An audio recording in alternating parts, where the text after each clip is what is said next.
যে কোনো সময় উল্টে যাবে পৃথিবীর চৌম্বক মেরু, আর মেরু উল্টে গেলে উল্টে যাবে দিকও। ফলে সূর্য উঠবে পশ্চিম দিকে। বেশ কয়েক বছর ধরেই এমন সংকেত দিয়ে আসছেন গবেষকরা। যদি সত্যি সত্যি পৃথিবীর চৌম্বক মেরু উল্টে যায়, তাহলে কি হবে মানব জাতির? আমরা কি পারবো টিকে থাকতে? পৃথিবীর চৌম্বক মেরু কিভাবে উল্টে যাবে বা উল্টে গেলে আমাদের কি ক্ষতি হবে, তা বোঝার আগে বুঝতে হবে চৌম্বক ক্ষেত্রটি কি আর কিভাবে কাজ করে। ছোটবেলা থেকে আমাদের পড়ানো হয়েছে পৃথিবীর চারদিকে এক অদৃশ্য চৌম্বক ক্ষেত্র আছে, যা সূর্যের ক্ষতিকর রশ্মি থেকে পৃথিবীকে রক্ষা করে। মূলত পৃথিবীর কেন্দ্রে থাকা গলিত লোহার ঘূর্ণায়নের জন্যই সৃষ্টি হয় এই চৌম্বক ক্ষেত্র। এই চৌম্বক ক্ষেত্র সূর্য থেকে আসা চার্জ কণাগুলোকে দূরে ঠেলে দেয়, যার ফলে উত্তর ও দক্ষিণ মেরুর আকাশে আমরা প্রায়ই অরোরা দেখতে পাই। এছাড়াও বিমান, জাহাজ বা আমাদের ফোনের গুগল ম্যাপও এই চৌম্বক ক্ষেত্র দিয়েই দিক নির্দেশ করে।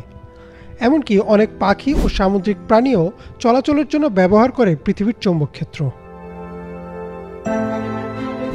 পৃথিবী নিজ অক্ষের ওপর 24 ঘন্টা একবার ঘুরছে, ফলে এর কেন্দ্রে থাকা গলিত লোহাও ঘুরছে। এই ঘোরার জন্যই চৌম্বক ক্ষেত্র প্রায়ই দিক পরিবর্তন করে, কিন্তু সেটা খুবই অল্প পরিমাণে, যা আমরা ধরতে পারি না।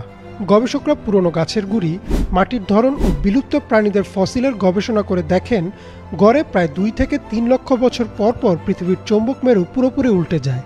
আর যখন যখন এটি উল্টে গেছে, পৃথিবীর প্রাণীকুলের উপর নেমে এসেছে কিয়ামত। অর্থাৎ প্রাণীজগতের বিরাট এক অংশ বিলুপ্ত হয়ে গেছে, যাকে বলা হয় ম্যাস এক্সটিনশন। এর কারণ হচ্ছে উল্টে যাওয়ার সময় চৌম্বক ক্ষেত্রটি প্রায় 90% পর্যন্ত দুর্বল হয়ে যায়। ফলে সূর্যের ক্ষতিকর রশ্মি, মহাকাশের তীব্র রেডিয়েশনের কারণে বহু প্রাণীর মৃত্যু হয়। সর্বশেষ চৌম্বক মেরু উল্টে গিয়েছিল 7,80,000 বছর আগে, অর্থাৎ আমরা নির্ধারিত সময় থেকেও অনেক এগিয়ে গেছি। তাই ধারণা করা হচ্ছে যে কোনো সময়ই উল্টে যেতে পারে চৌম্বক মেরু। গবেষকরা দেখছেন 1880 সাল থেকে পৃথিবীর চৌম্বক ক্ষেত্র অস্বাভাবিক হারে দুর্বল হয়ে গেছে। এমনকি সাউথ আটলান্টিক অ্যানোমালি অঞ্চলের উপর তা একেবারেই অকেজো বললেই চলে। আর এই অঞ্চল পৃথিবীর 5 ভাগের 1 ভাগ জুড়ে অবস্থান করছে। ধীরে ধীরে এর আকার আরও বড় হচ্ছে, আর যখন এই মেরু উল্টে যাবে, তখন দিকও উল্টে যাবে। এখন আমরা যাকে উত্তর দিক বলছি তা হবে দক্ষিণ, আর পূর্ব হবে পশ্চিম।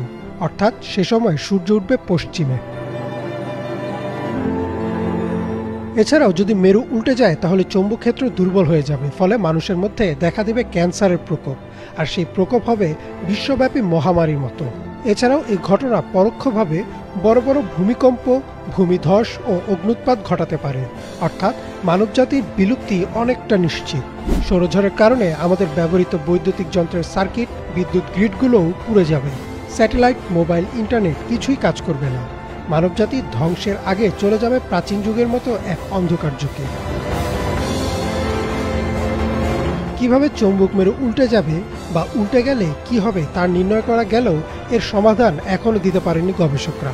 অনেক মুসলিম আলেম এই গবেষণার ফলাফল থেকে এমনটিও বলছেন, এটা হয়তো হাদিসে বর্ণিত কিয়ামতের আগে পশ্চিমে সূর্য ওঠার কথাই নির্দেশ করছে। ইমরান মাহমুদ, বাংলা ভিশন।